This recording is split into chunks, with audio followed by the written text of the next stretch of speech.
Bismillahirrahmanirrahim. Assalamualaikum warahmatullahi wabarakatuh.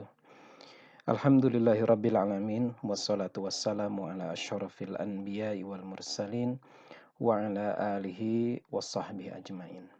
Asyhadu an la ilaha illallah wahdahu la syarikalah wa asyhadu anna Muhammadan abduhu wa rasuluh alladzi la nabiyya ba'dah.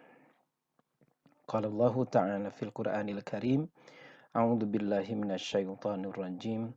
Ya ayyuhalladzina amanu kutiba alaikumusiyam kama kutiba alal ladzina min qablikum la'allakum tattaqun. Shadaqallahul azim.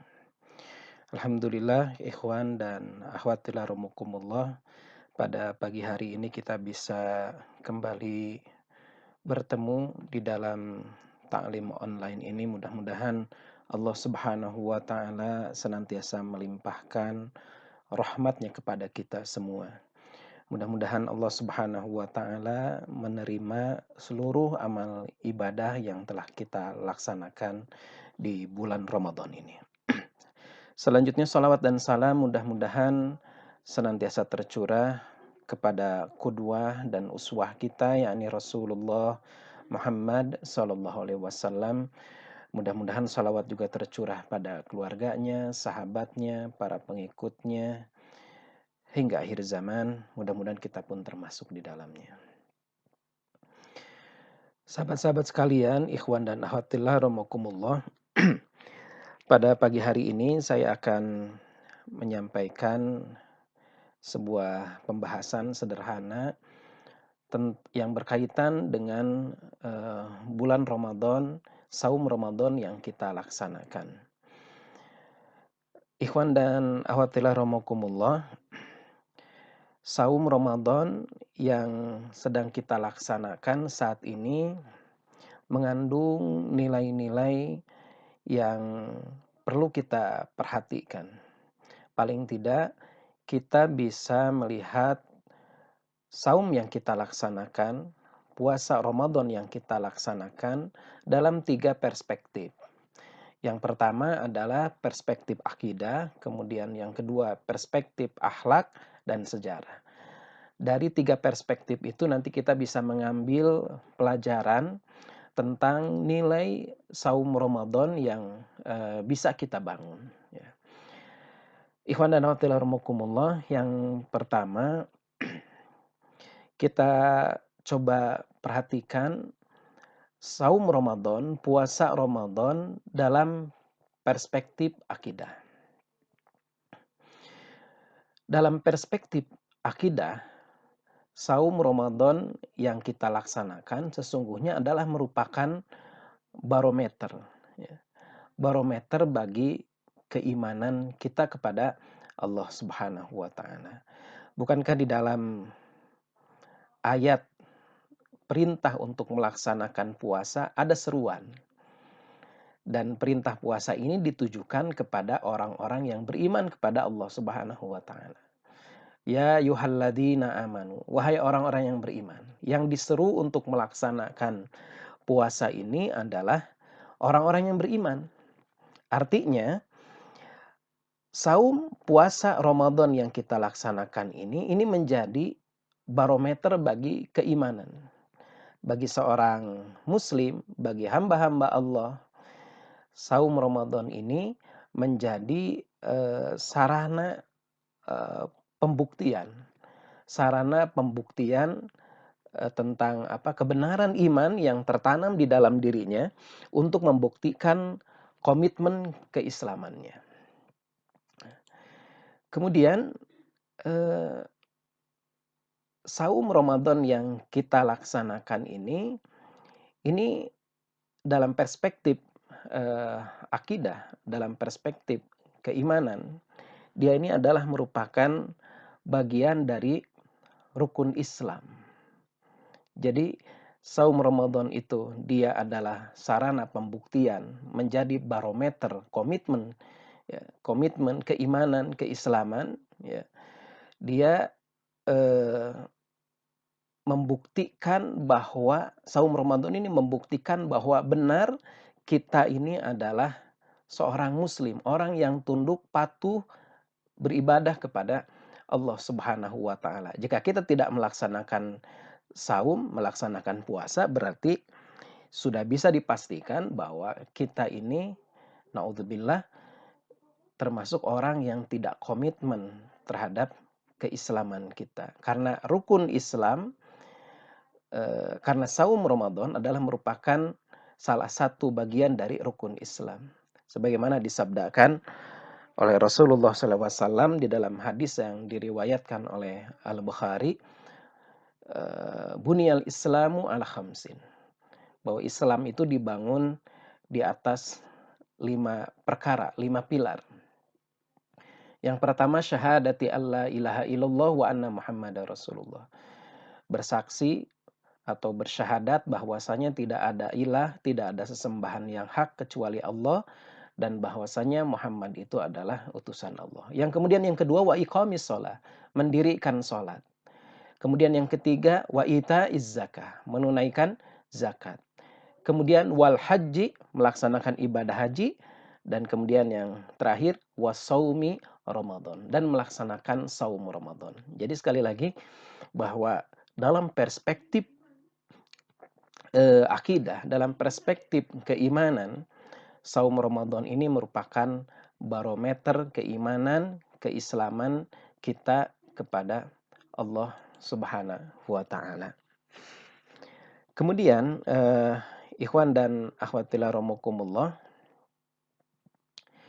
saum Ramadan yang kita laksanakan ini pun dalam perspektif akidah atau keimanan, dia adalah merupakan sarana, ya, ibadah yang merupakan sarana untuk peningkatan iman dan takwa kita kepada Allah Subhanahu wa taala. Dalam ayatnya kita perhatikan, ya ayyuhalladzina amanu kutiba alaikumusiyam kama kutiba alal ladzina min qablikum. Ada kalimat la'allakum tattaqun, ya. Bahwa diwajibkannya puasa ini adalah la'allakum tattaqun, agar kalian bertakwa, ya.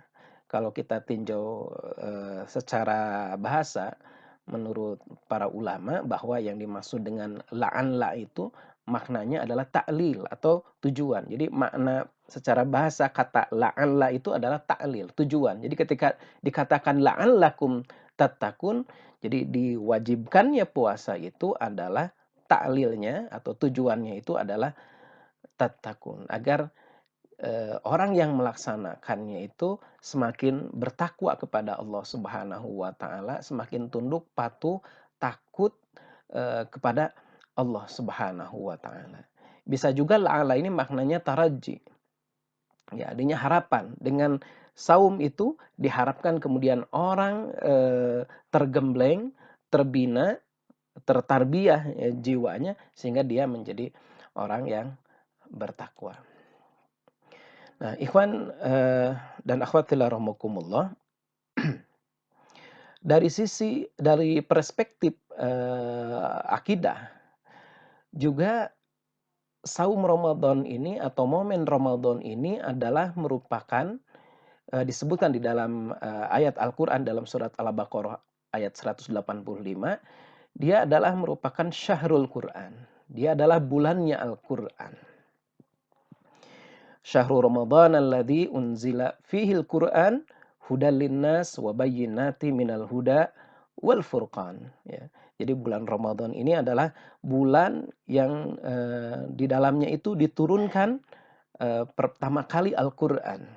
Hudal linnas, sebagai petunjuk bagi manusia, wa bayyinati minal huda wal furqan, dan sebagai penjelasan petunjuk itu, dan menjadi furqan, menjadi pembeda antara yang hak dengan yang batil. Artinya, dalam perspektif akidah, dalam perspektif keimanan,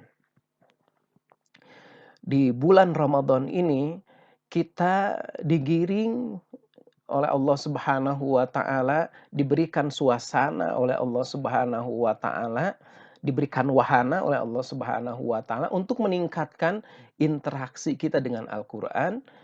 Kita digiring, diberikan wahana untuk tadarus Al-Qur'an dalam rangka meningkatkan iman kita kepada Al-Qur'an. Ya, bahkan Rasulullah SAW, ikhwan dan Ahwatillahi telah mencontohkan kepada kita ya bagaimana beliau meningkatkan eh, interaksi beliau dengan Al-Qur'an di bulan Ramadan ya. Di dalam hadis riwayat Al-Bukhari disebutkan wa kana Jibril, bahwasanya malaikat Jibril itu yalqahu, menemui Rasulullah SAW fi kulli lailatin min Ramadan, di setiap malam di bulan Ramadan. Untuk apa? Fayudarisuhul Quran, untuk bertadarus Al-Quran, mempelajari Al-Quran, untuk mengecek bacaan Al-Quran dari Rasulullah Shallallahu Alaihi Wasallam. Oleh karena itu maka di bulan Ramadan ini kita harus meningkatkan interaksi kita, tafaul kita dengan Al-Quranul Karim. Ya. Kemudian dalam perspektif akidah juga di bulan Ramadan ini kita sudah memahami bahwa disunnahkan oleh Rasulullah SAW untuk melaksanakan i'tikaf. I'tikaf Iktikaf di bulan Ramadan ya. Nah, iktikaf ini dalam perspektif keimanan, dalam perspektif akidah adalah untuk meneguhkan penghambaan eh, seorang muslim kepada Tuhannya ya. Maka iktikaf ini oleh Rasulullah SAW di bulan Ramadan ini ditekankan sekali untuk dilaksanakan oleh kita semua ya, umatnya. Karena Nabi Shallallahu Alaihi Wasallam, bahwasanya Nabi Shallallahu Alaihi Wasallam itu ya'takifu fi kulli Ramadan. Beliau beriktikaf di setiap bulan Ramadan asyrata ayyam ya, 10 hari ya. Falamma kana al-'amul ladzi qubida fihi i'takafa 20 yauman. Bahkan ketika Rasulullah pada tahun wafatnya itu beliau, dalam hadis riwayat Al-Bukhari disebutkan beliau i'tikaf itu sampai 20 hari ya. Jadi ada i'tikaf ini tidak ada lain adalah untuk semakin meneguhkan keimanan, meneguhkan akidah, meneguhkan penghambaan kita kepada Allah Subhanahu wa taala. Walaupun qadarullah ya kita di tahun ini mungkin tidak bisa melaksanakan i'tikaf ya, i'tikaf di masjid ya. Mudah-mudahan Allah Subhanahu wa taala segera mengangkat wabah ya COVID-19 ini sehingga kita bisa melaksanakan ibadah secara normal ya. Ikhwan dan akhwat fillah rahimakumullah, kita lanjutkan. Itu tadi saum Ramadan, puasa Ramadan dalam perspektif akidah, perspektif keimanan. Berikutnya kita lihat saum Ramadan dalam perspektif akhlak ya, dalam perspektif akhlak. Ramadan ini sering kita sebut dengan syahrut tarbiyah ya, syahrut tarbiyah, bulan pembinaan, karena memang saum Ramadan ini adalah merupakan sarana tarbiyah ya, sarana tarbiyah yang disediakan oleh Allah Subhanahu wa taala. Dia adalah merupakan wahana riyadhah ya, olahraga bagi ruh kita, riyadhatur ruh ya, olahraga bagi jiwa kita. Dengan puasa ini kita dilatih, ditarbiyah untuk apa? Untuk menanamkan akhlak yang mulia, untuk menanamkan ketakwaan, sifat-sifat takwa ya. Di dalam salah satu hadis disebutkan ya, yang berkaitan dengan ketakwaan ini, la yablugul abdu, tidaklah seorang hamba itu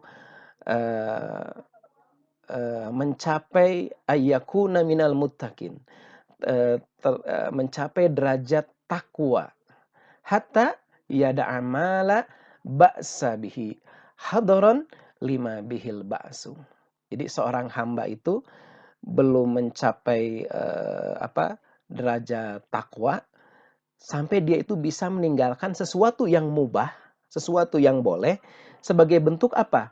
Hadaron kehati-hatian lima bihil ba's, dari sesuatu yang dilarang. Nah ini hal seperti ini kita latih ya di bulan Ramadan ini, di dalam saum Ramadan ini. Jadi ini merupakan tarbiyah ya.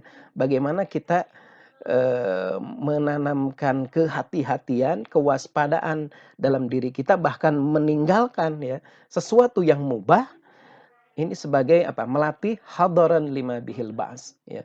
Sebagai bentuk kehati-hatian menghindari yang mubah, yang boleh, sebagai bentuk kehati-hatian dari sesuatu yang dilarang oleh Allah Subhanahu wa taala. Nah, ini yang dilatih ya. Yang dilatih, yang ditarbiyah, yang yang Allah gembleng pada diri kita, bagaimana kemudian tertanam di dalam diri kita akhlak mulia dan sifat-sifat takwa ya dengan saum Ramadan ini. Kemudian seperti sudah saya sebutkan di pertemuan sebelumnya ya, bahwa dalam perspektif akhlak ini ya, bahwa dengan saum Ramadan ini kita ditarbiyah untuk menghindari qaulazur ya. Perkataan zur, perkataan yang jelek, perkataan yang buruk ya, apakah itu perkataan dusta. Qaula zur itu menurut para ulama kan perkataan dusta, sumpah palsu ya, ghibah, mengadu domba juga termasuk qaula zur. Kemudian mencaci, mencela dan lain sebagainya, itu adalah qaula zur. Disebutkan di dalam hadis riwayat Bukhari, juga disebutkan dalam hadis Abu Daud, man lam yada qaula zur ya, siapa yang tidak meninggalkan perkataan zur ya, perkataan dusta, sumpah palsu, ghibah, intinya perkataan-perkataan yang buruk, wala amala bihi, dia mengamalkannya, wal jahl, kemudian dia bersikap bodoh, falaisa lillahi hajatun, maka Allah tidak merasa butuh fi ayyada'a ta'amahu wa syarabahu. Seseorang itu meninggalkan makannya, meninggalkan minumnya. Ini arahan yang sangat jelas ya. Taujih yang sangat jelas gitu dari Rasulullah SAW, bagaimana saum Ramadan itu mentarbiyah kita ya, menanamkan nilai-nilai ketakwaan, menanamkan nilai-nilai akhlak yang mulia pada diri kita ya. Dan ini tidak mudah, harus kita latih gitu ya, menghindari qaula zur ini. Kemudian kita sudah paham bahwa di bulan Ramadan ini kita menghindari makan minum ya, dilatih di siang hari menahan makanan, minuman, sesuatu yang pada awalnya di bulan-bulan yang lainnya dihalalkan, tapi di bulan Ramadan ini diharamkan di siang hari. Nah, ini adalah latihan bagi jiwa kita agar kita mampu menghindari sesuatu yang haram, menghindari makanan, minuman yang haram gitu. Wa kulu mimma razaqakumullahu halalan thayyiba, makanlah makanan yang halal, makanan yang baik ya. Yang telah Allah rizkikan kepada kalian, halalan thayyiba, wattaqullah ya, dan bertakwalah kamu kepada Allah, alladzi antum bihi mu'minun. Bertakwalah kepada Allah yang kamu beriman kepadanya. Jadi kita memang disuruh oleh Allah Subhanahu wa taala, diwanti-wanti oleh Allah Subhanahu wa taala untuk memakan makanan yang halal, makanan yang baik. Dan ini dilatih di bulan Ramadan. Dilatihnya dengan cara menghindari makanan minuman yang halal di siang hari ya. Ini untuk melatih kita, kita pun bisa menghindari makanan yang diharamkan oleh Allah Subhanahu wa taala. Kemudian saum Ramadan juga menanamkan akhlak agar kita ini terbiasa menghindari israf ya, menghindari israf, berlebih-lebihan gitu. Kan sebetulnya saum Ramadan itu kita ini melakukan al-imsak ya. Saum itu kan artinya al-imsak, menahan diri kita, menyedikitkan makan seharusnya, walaupun pada kenyataannya saat ini kita di bulan Ramadan sebagian di antara kita malah malah semakin meningkatkan ragam ya, ragam makanan yang kita makan. Atau ada apa, ada ungkapan akhirnya di bulan Ramadan ini bagi yang tidak paham ya, hanya sekedar memindahkan jam makan. Hanya sekedar, memindahkan jam makan gitu. Jadi, kapasitas makanannya tetap gitu di di luar Ramadan dengan di dalam Ramadan sama gitu. Nah, seharusnya ini tidak terjadi karena sebetulnya saum itu artinya kita menyedikitkan makan gitu ya. Rasulullah SAW itu, berbuka dengan rutab ya, 3 butir rutab ya, kurma basah gitu. Setelah itu melaksanakan sholat gitu ya. Intinya adalah tidak berlebih-lebihan ya, bukan wajib harus makan 3 kurma gitu, tapi tidak berlebih-lebihannya itu atau menghindari israf ya. Dan ini adalah ini sesuai dengan apa yang diajarkan oleh Allah Subhanahu wa taala, bahwa kita ini dalam makan, dalam minum ini tidak boleh berlebih-lebihan ya. Wakulu washrabu wala tusrifu ya. Makan, minum tetapi jangan berlebih-lebihan ya. Innahu la yuhibbul musrifin, karena Allah itu tidak menyukai orang-orang yang berlebih-lebihan. Min hari israf. Ini dilatih akhlak menghindari israf ini dilatih di bulan Ramadan. Nah, kemudian apa lagi? Yang lainnya adalah kita ini dilatih di bulan Ramadan ini menanamkan akhlak pada diri kita untuk apa? Untuk mampu menghindari zina. Ya. Di siang hari tidak boleh kita berjima kan gitu ya di bulan Ramadan. Padahal istri, suami kita ini halal gitu. Tetapi di bulan Ramadan, di siang di bulan Ramadan dilatih kita tidak boleh melakukan jima. Ini untuk melatih kita agar kita mampu menghindari yang haram ya, terkait dengan masalah gharizah ini gitu ya. Nah, ini kita dilatih dalam perspektif akhlak, kita ini dilatih untuk menghindari zina ya, wala taqrabuz zina. Jangan mendekati zina ya. Kemudian Ramadan juga ya, momentum Ramadan juga mengajarkan kepada kita kepedulian kepada sesama ya. Kepedulian kepada sesama. Karena di bulan Ramadan kita ini kan diwajibkan untuk menunaikan zakat fitri ya, zakat fitri, zakat berbuka ya. Eh, Disebutkan di dalam hadis yang diriwayatkan oleh Abu Daud ya. Faradha Rasulullah sallallahu alaihi wasallam, bahwasanya Rasulullah sallallahu alaihi wasallam itu mewajibkan zakat al-fitri ya. Zakat fitri tuhuratan lisaim. Nah, ini fungsi dari zakat fitri atau kita sering menyebutnya zakat fitrah ini adalah tuhuratan lisaim, untuk menyucikan orang yang berpuasa ya, minal lagwi warrafasi, dari perkara sia-sia dan perkataan yang keji ya, rofas atau hal-hal yang ropas ya. Ropas itu kalau bahasa Sunda apa ya, jorang gitu ya. Nah, ini untuk zakat fitrah ini untuk menutup ya, untuk menutup, membersihkan. Mungkin bagi orang yang saum, ketika bulan saum masih menyampaikan kata-kata yang sia-sia, perbuatan yang sia-sia, perkataan yang nyerempet-nyerempet kepada rofas, kepada jorang. Nah, kemudian dibersihkan dengan ya zakat fitrah ini. Kemudian fungsi dari zakat fitrah itu adalah watu'matan lil masakin. Adalah untuk makanan bagi orang-orang yang miskin. Ini artinya apa?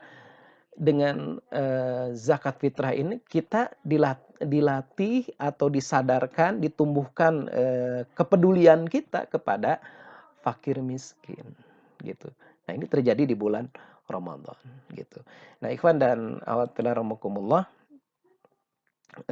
sedekah ya, terkait dengan kepedulian ini. Sedekah juga kan bagaimana Rasulullah SAW ini adalah orang yang paling dermawan gitu ya. Dan di bulan Ramadan ini beliau lebih meningkat lagi kedermawanannya gitu ya.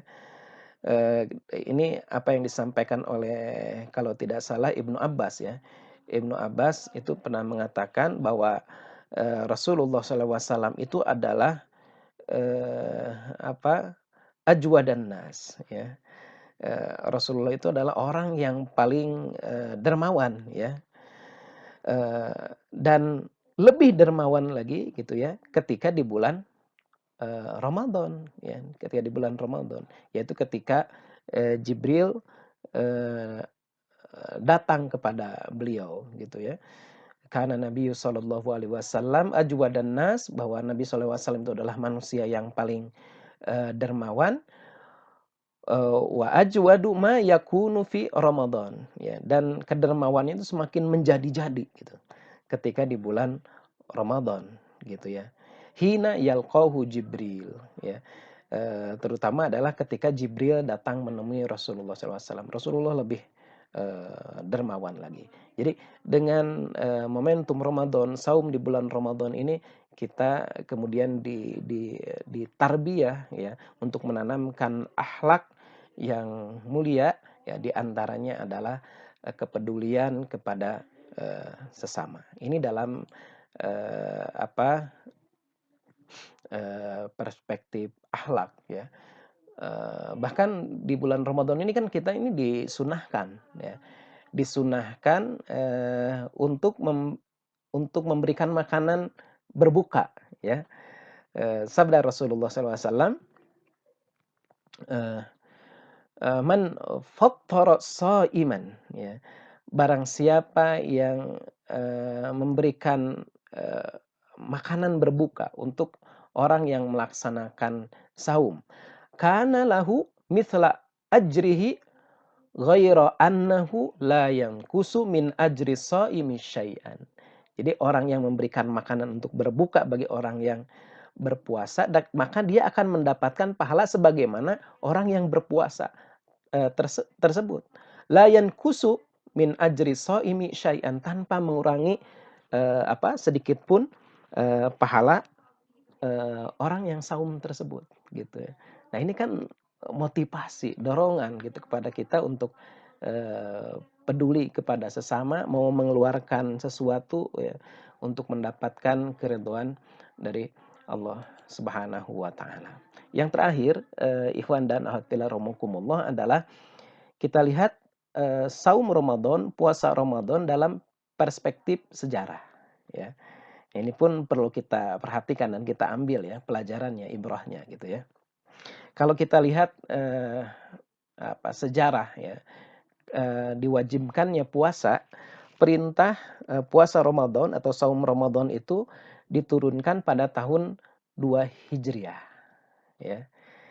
Sebelum sebelum diwajibkan saum Ramadan atau puasa Ramadan, kaum muslimin ini biasa melaksanakan puasa Asyura. Puasa Asyura ini adalah puasa yang biasa dilakukan oleh orang-orang Yahudi, ya, dilakukan oleh orang-orang Yahudi gitu. Ada hadis, ana bacakan ya, hadis Bukhari dan Muslim terkait saum Asyura ini ya. Ini an Ibni Abbas, dari Ibnu Abbas radhiyallahu anhuma. Anna Rasulullah sallallahu alaihi wasallam, bahwasanya ketika Rasulullah SAW qadimal Madinah, beliau datang ke Madinah, fawajadal yahuda siyaman. Rasulullah menemukan orang-orang Yahudi itu melaksanakan saum, ya, melaksanakan puasa, yaitu yauma Asyura, saum pada hari Asyura. Faqala lahum Rasulullah sallallahu alaihi wasallam. Maka kemudian Rasulullah bertanya kepada mereka, kepada orang-orang Yahudi itu, "Ma hadzal yaumul ladzi tasumunahu?" Ini hari apa yang sehingga kamu melaksanakan puasa? Faqalu, kemudian orang-orang Yahudi menjawab, "Hadza yaumun adzim." Ini adalah hari yang agung ya. Anjallahu fihi Musa wa qaumahu, yaitu hari di mana eh, Allah Subhanahu wa taala itu menyelamatkan Musa dan para pengikutnya. Wa gharraqa Fir'aun, dan kemudian menenggelamkan Fir'aun wa qaumahu, dan kaumnya. Fasamahu Musa syukran. Kemudian Musa melaksanakan saum setiap di hari itu, ya, untuk mengenang hari diselamatkannya, ya, diselamatkannya Bani Israel, Musa dan Bani Israel, untuk tanda syukur, ya, syukur kepada Allah Subhanahu wa taala. Kemudian kata mereka, "Fanahnu nasumu." Maka kami pun membiasakan melaksanakan saum pada Asyura itu, gitu, sebagaimana dilakukan oleh Musa alaihissalam. Kemudian apa tanggapan Rasulullah SAW? Faqala Rasulullah sallallahu alaihi wasallam, ya, Rasulullah bersabda menanggapi, "Fanahnu ahaqqu wa aula bi Musa minkum." Ya, kata Rasulullah, kami ini lebih wajib dan lebih layak gitu untuk mengikuti saumnya Musa ini dibandingkan kalian, ya. Fasamahu Rasulullah sallallahu alaihi wasallam. Maka Rasulullah kemudian juga melaksanakan saum Asyura, ya. Wa amara bi siyamihi. Kemudian memerintahkan kepada sahabat-sahabat untuk melaksanakan juga saum Asyura ini. Ini dilakukan sebelum diwajibkan saum Ramadan, ya. Eee eee, jadi kalau kita lihat secara dalam perspektif sejarah, pada awalnya kaum muslimin itu selalu membersamai ahli kitab, gitu. Jadi menyesuaikan dengan ahli kitab. Kaum muslimin pada masa awal, ya, di Madinah, kaum muslimin memiliki kiblat yang sama dengan orang Yahudi, ya, yaitu kiblatnya ke Baitul Maqdis, ya, ke Al-Aqsa, gitu. Kemudian Rasulullah SAW tadi, ya, melaksanakan puasa Asyura sebagaimana orang-orang Yahudi, ya. Jadi ketika belum ada perintah eh, tentang segala sesuatu, biasanya Rasulullah SAW itu pada awalnya, gitu, lebih senang menyesuaikan dengan eh, ahli kitab, gitu, ya. Di dalam, bahkan termasuk di dalamnya, kalau dalam hadis riwayat Bukhari itu ada kesaksian Ibnu Abbas, ya, bahkan dalam hal sampai menyisir rambut pun, gitu, ya, itu menyesuaikan dengan ahli kitab, gitu. Jadi kata Ibnu Abbas, sesungguhnya dulu Rasulullah SAW menyisir rambutnya ini ke belakang, ya. Adapun musyrikin itu membagi rambutnya ke kiri ke kanan, gitu. Sedangkan ahlul kitab, ya, menyisir rambutnya ke belakang, gitu. Jadi beliau itu menyukai untuk menyesuaikan dengan ahlul kitab, ya, selama belum diperintahkan tentang hal yang berbeda, gitu, ya. Tapi kemudian berikutnya ketika mulai ada benturan-benturan antara kaum muslimin dengan ahli kitab, kemudian Rasulullah SAW ini akhirnya menyisir rambutnya itu, kata Ibnu Abbas, dengan membagi rambutnya, yaitu ke kiri dan ke kanan. Itu cara menyisirnya Rasulullah, ya, gitu. Nah, kemudian yang pada awalnya selalu membersamai ahlul kitab, gitu, ya. Mulailah kemudian pada awal bulan Sya'ban, ya, pada awal bulan Sya'ban, yaitu 16 bulan setelah hijrah, turun syariat pemindahan kiblat, ya, dari Baitul Maqdis ke Masjidil Haram. Jadi peristiwa pertama, peristiwa pemindahan kiblat dari Baitul Maqdis ke Masjidil Haram. Peristiwa ini artinya apa? Betul-betul mengakhiri titik-titik pertemuan, gitu, ya, antara kaum muslimin dengan Yahudi, persamaan kaum muslimin dengan Yahudi, gitu. Nah, ini kan semakin membangkitkan kedengkian, ya, orang-orang Yahudi. Satu itu. Kemudian yang kedua, setelah itu, ya, tidak lama setelah pemindahan kiblat dari Baitul Maqdis ke Masjidil Haram ini, berikutnya adalah turun syariat puasa, saum Ramadan yang mengganti kebiasaan kaum muslimin melaksanakan puasa Asyura sebagaimana biasa dilakukan oleh orang-orang orang-orang Yahudi gitu. Nah, kemudian setelah itu berikutnya turun syariat tentang zakat ya.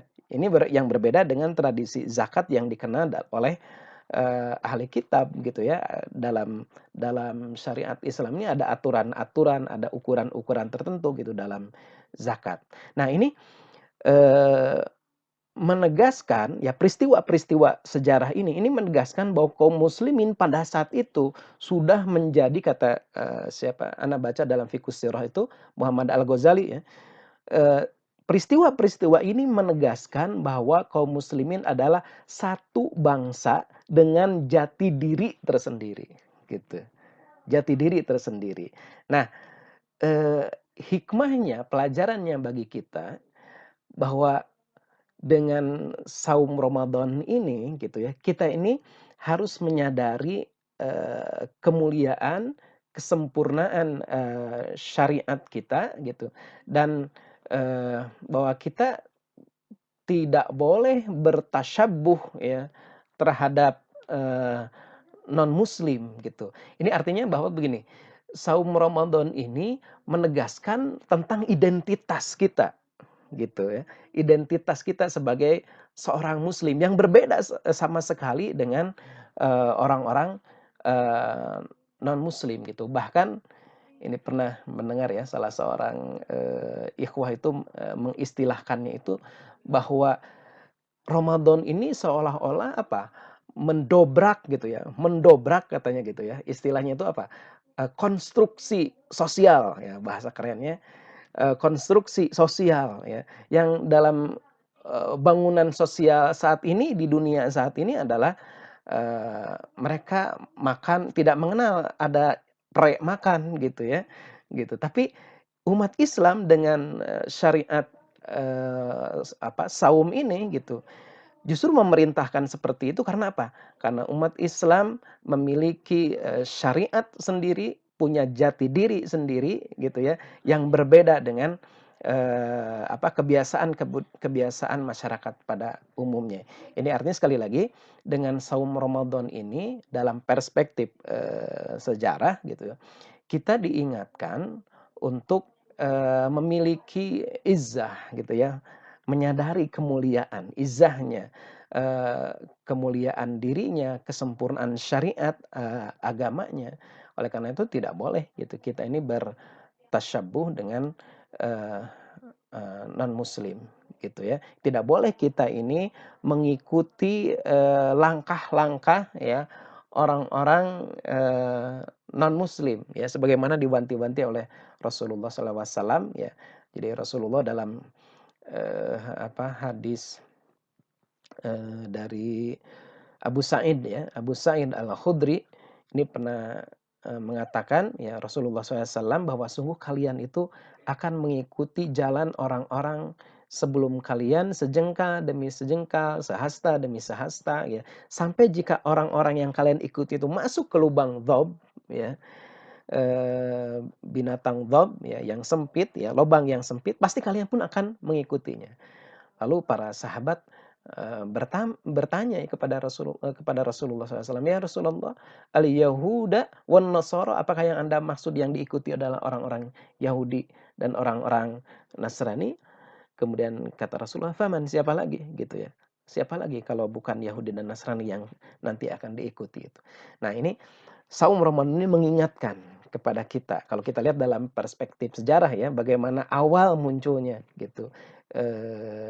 Kewajiban saum Ramadan itu bahwa kita ini memiliki ciri khas tersendiri ya. Jadi jangan mengikuti yang lain gitu, jangan mengikuti yang lain.